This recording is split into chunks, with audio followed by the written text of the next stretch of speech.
समिति के महासचिव मेरे बड़े भाई मोहम्मद जितेंद्र सिंह जी, राजस्थान विधानसभा में हमारे प्रतिपक्ष नेता जिनका भाषण आपने सुना जी, टीकाराम जूली साहब,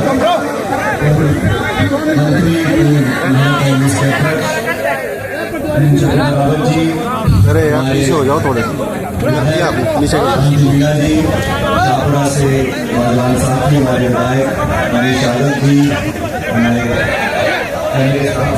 ललित यादव जी, मामला मीना जी, नागर चौधरी से विधायिका बड़ी बहन मंजू चौधरी जी, पूर्व विधायक हरियाल खटाना साहब, से पूर्व विधायक रामचंद्र रावत जी, रामसूर प्रसाना जी, पूर्व विधायक देवनाथ गुर्जर साहब, लोकसभा के जयपुर ग्रामीण के प्रत्याशी अमित चोपड़ा जी, संजय यादव जी, योगेश मिश्रा जी, अजीत यादव जी, सोहन यादव जी, बलराम यादव साहब, हमारे आनंद विवेक जी, इमरान जी, विनोद जाखड़ साहब, बरलाल बागी जी, उनके साथी प्रेम पटेल जी, संजय शुक्ला जी, सुभाष यादव साहब, आरसी यादव जी, रोहतास चौधरी जी, शुभ परिवार के सभी सदस्यगण और इस कार्यक्रम में अरे यार बैठ जा भाई यार, तुम हो गया बस।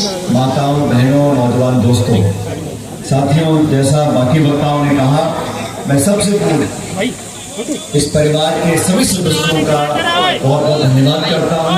इन्होंने आप सबको याद किया, हम सबको याद किया और एक पुण्य के काम में हमें भागीदार बनाया। जो दो मूर्तियों का अनावरण हुआ है, बीरबल जी और छिले देवी जी, इन दोनों की आत्मा जहाँ पर भी होगी देखकर खुश होगी कि हमारे अपनों के बीच में हमारी मूर्ति की यहाँ स्थापना हुई है। तो पूरे परिवार को मेरी तरफ से बहुत बहुत बधाई, बहुत बहुत साधुवाद, मैं धन्यवाद देता हूँ।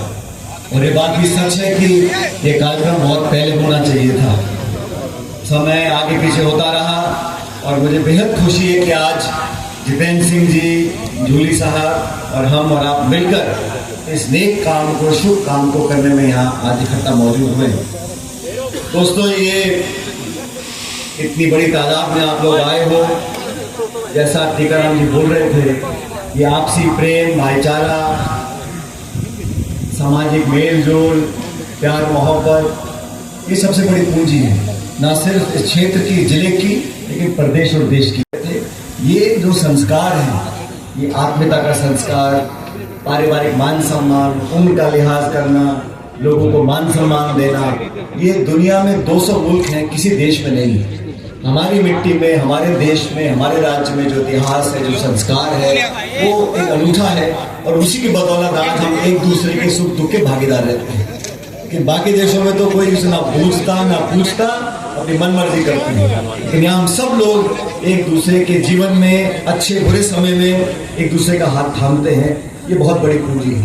और समाज में 3600 कौम में, और मैं तो कहता हूँ कोई धर्म भी हो, जो लोग जोड़ने का काम करते हैं उनको हमेशा इतिहास याद करता है। जो व्यक्तिगत स्वार्थ नहीं देखते, जो लोगों को जोड़ने की बात करते हैं, एक दूसरे से बेहतर संबंध बनाने की बात करते हैं, उन लोगों को समाज और आने वाली पीढ़ियां याद करती हैं।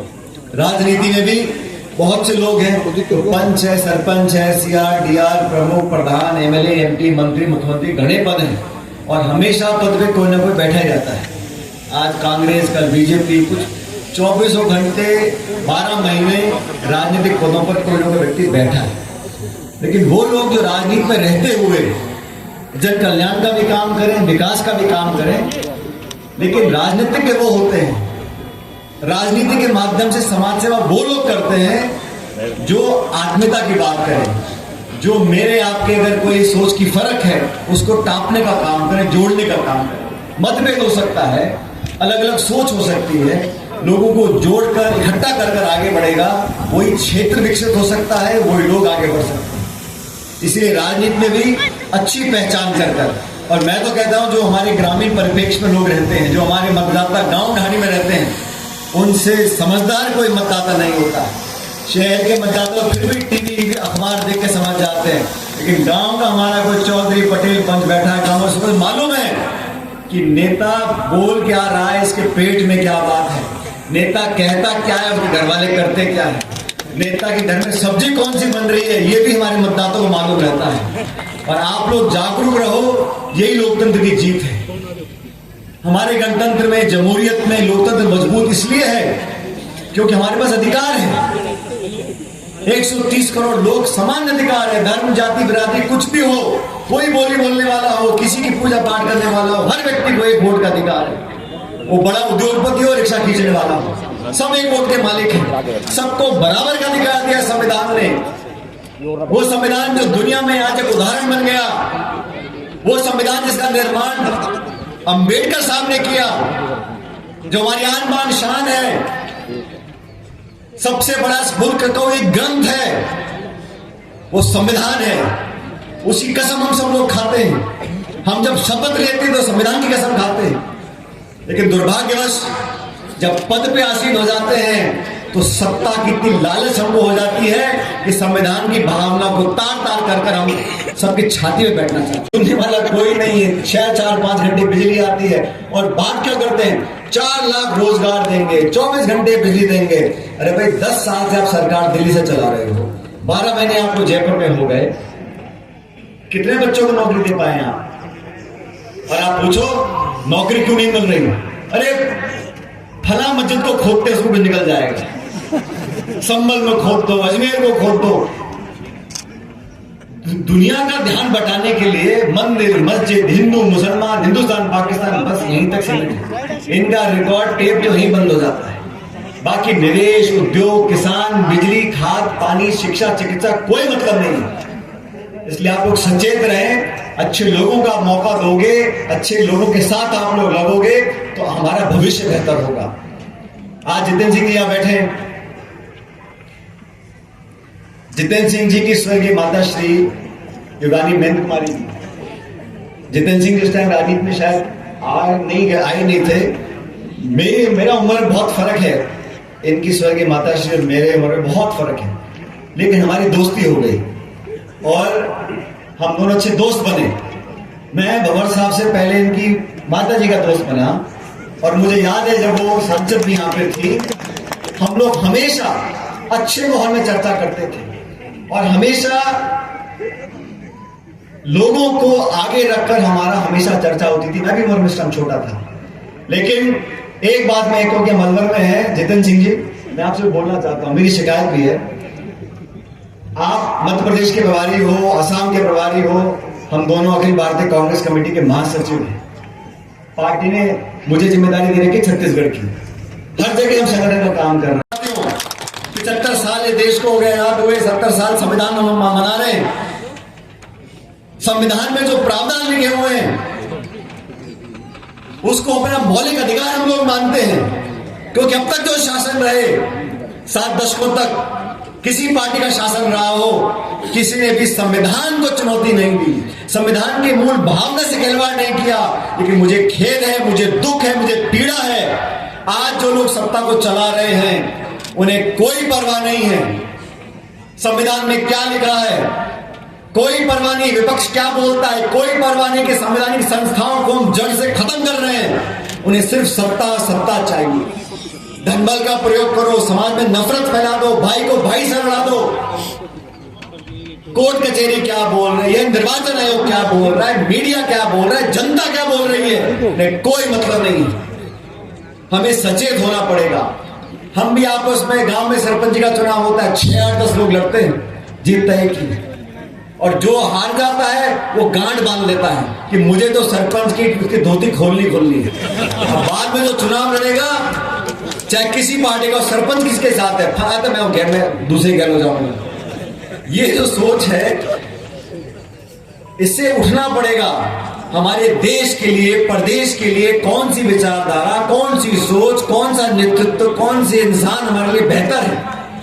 हम अपनी रड़क निकालने के चक्कर में अपना नुकसान कर लेते हैं। सचेत हम लोगों को रहना पड़ेगा। अभी बहुत अच्छा भाषण दे रहे थे जूली जी, बहुत अच्छा भाषण देते, और जितेंद्र सिंह बैठे हैं। जितेंद्र सिंह जी जानते हैं, जब मैं प्रदेश कांग्रेस कमेटी का अध्यक्ष था तो जितेंद्र सिंह जी ने जूली जी को जिम्मेदारी दी थी, अलवर जिले की, जिले का अध्यक्ष बनाया था। तब जूली जी ने बहुत मेहनत करी, अच्छे परिणाम हमारे जिले में आए, और उस टाइम बहुत अच्छा भाषण देते थे। लेकिन आज जो भाषण दे रहे हैं उससे बहुत बेहतर हो गया। और सदन में मैं देखता हूं एक गरीब दलित परिवार से पैदा होकर जो व्यक्ति बड़े बड़े मंत्रियों को, मुख्यमंत्रियों को चुनौती आंख में आंख डालकर देता है, वो इसलिए दे पाता है क्योंकि संविधान में लिखा है हम सब बराबर हैं। अंबेडकर साहब ने कहा था जो गरीब की कोख से पैदा होगा, जो गांव ढाणी में पलेगा बढ़ेगा, उसको बराबर की सुख सुविधा मिलनी चाहिए, आरक्षण मिले, संरक्षण मिले, सुविधा मिले। संविधान में लिखा है। सरकारें तो साहब आती जाती रहती हैं, लेकिन संविधान की जो ताकत है अगर वो कमजोर पड़ जाएगी तो लोकतंत्र कमजोर पड़ जाएगा। इसलिए आप सबसे मैं आवेदन कर रहा हूं, ये कोई राजनीतिक भाषण नहीं है, मुझे लगता है देश में जगह जगह जाकर मैं बात करनी चाहिए। आज बीजेपी की सरकार राजस्थान में है, सरकार बनाने वाले भी आप लोग हो, बिगाड़ने वाले भी आप लोग। जनता ही जनार्दन है, जिसका बटन दब गया उसका नंबर लग गया। लेकिन अब जिनको आपने सत्ता दी है जवाबदेही तय करनी पड़ेगी। 12 महीने आपको हो गए, डीएपी मिलती नहीं, खाद ब्लैक चल रही है, पुलिस गुंडागर्दी कर रही है, अफसरशाही हावी है, मंत्री त्राई त्राई मचा रहे हैं, सत्ताधारी एमएलए छाती पीट रहे हैं। तो हम लोगों को मिलकर बहुत घूमना पड़ेगा। जितेंद्र सिंह जी, अलवर के बाहर भी आपको, मेरे को, आपका तो पूरा मन ही लटका रहता है अलवर में, लेकिन आपको पूरे प्रदेश में हम लोगों को जाना पड़ेगा, कार्यकर्ताओं को ऊर्जा देनी पड़ेगी।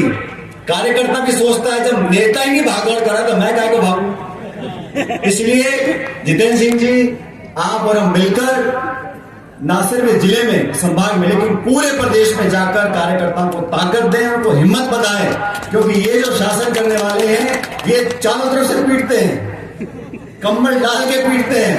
पुलिस भी आएगी, प्रशासन भी आएगा, केस भी करेगी, इनकम टैक्स भी आएगी, ईडी भी आएगी, सीबी भी आएगी, अखबार भी चलाएंगे, चरित्र हनन भी करेंगे, आरोप भी लगाएंगे। और जो गृह मंत्री ने भाषण दिया पार्लियामेंट के अंदर, क्या क्या बोल गए अंबेडकर साहब के बारे में, मतलब जो पेट की बात थी मुंह पे आ गई, और जब मुंह पे आ गई और सबने देख लिया, और पूरे देश में आज आक्रोश है। किस बात के लिए? अरे क्या आप कांग्रेस को गाली रोज देते हो पानी पी के, कोई बात नहीं। जो दुनिया में नहीं है, जिनको भारत रत्न मिला हुआ है, जो संविधान के निर्माता है, उसको आप बुला भरा कह रहे हो, ये आपकी सोच को दिखलाता है। और हम देश में जाके कोने कोने में बोलते थे भाजपा को अगर आपने 300-400 पार करा दिया, ये संविधान को रगड़ डालेंगे, मिटा डालेंगे, आरक्षण समाप्त कर देंगे, गरीब का हक छीन लेंगे। ये प्रगति थी। मैं नहीं कह रहा हूं, मनमोहन सिंह जी 10 साल प्रधानमंत्री रहे, कभी आपने देखा मनमोहन सिंह जी को बोलते हुए कि मैं संविधान से छेड़छाड़ नहीं करूंगा, संविधान को बहुत मानता हूं? तो मोदी जी को बार बार सफाई क्यों देनी पड़ती है? क्योंकि उनके दल के लोग चाहते हैं कि 400 पार करा दो, फिर देख लेंगे आरक्षण का क्या करना हमारे को। ये लोग, इनकी प्रवृत्ति है, इसको हमें समझना पड़ेगा। और पूरे देश में आज जो आंदोलन हो रहा है भाजपा के खिलाफ, गृहमंत्री के खिलाफ, क्यों हो रहा है? पार्लियामेंट के अंदर पहली बार मैंने देखा है सत्ताधारी संसद चलाने वाले लोग, भाजपा के सांसद गेटों पे खड़े हो रहे हैं, खड़गे जी को धक्का दे रहे हैं, राहुल जी को अपशब्द बोल रहे हैं। और इनकी हिम्मत देखो, इतना करने के बाद जाके राहुल गांधी पे केस करते हैं पुलिस का। ये सब ड्रामा यूं रचा गया है कि गृह मंत्री ने जो बोला उससे लोगों का ध्यान हटा दिया। हम तो कहते हैं ना सिर्फ उनको, लेकिन पूरी बीजेपी को माफी मांगनी पड़ेगी कि आपने अम्बेडकर साहब को बदनाम क्यों किया, उनके लिए शब्द का इस्तेमाल क्यों किया। ध्यान भटकाने के लिए राहुल गांधी जी को कुछ बोल दो, प्रियंका गांधी को कुछ बोल दो, कांग्रेस को गाली दे दो, थाने में फायर करा दो, सब ड्रामेबाजी है। आप लोग सब समझते हो, और इसलिए मैंने विस्तार से आपको आज जो बातें बताई उस पर अध्ययन करना, सोचना, समझना और चर्चा करना, ये आपसे मैं कहने के लिए आया था। आपने जिस प्यार से, जिस लाड से मान सम्मान किया, साफा, माला और चांदी के घड़े मुकुट बना दिए हम सब लोगों को, उन सब की तरफ से मैं आपको बहुत धन्यवाद करना चाहता हूँ। जो हमारे साथी मंच पे भाषण नहीं दे पाए, उनकी तरफ से मैं बहुत बहुत साधुवाद, धन्यवाद देता हूँ। आप लोगों ने जिस आत्मीयता से, जिस प्रेम से हमको आज हमारा स्वागत किया, हमारा मान सम्मान बढ़ाया, उसके लिए आभार व्यक्त करता हूँ। और शुभ परिवार के सभी लोगों को पुनः धन्यवाद। मैं आपको पुनः हाथ जोड़कर धन्यवाद करते हुए विदा लेता हूँ। बहुत बहुत धन्यवाद। राम राम।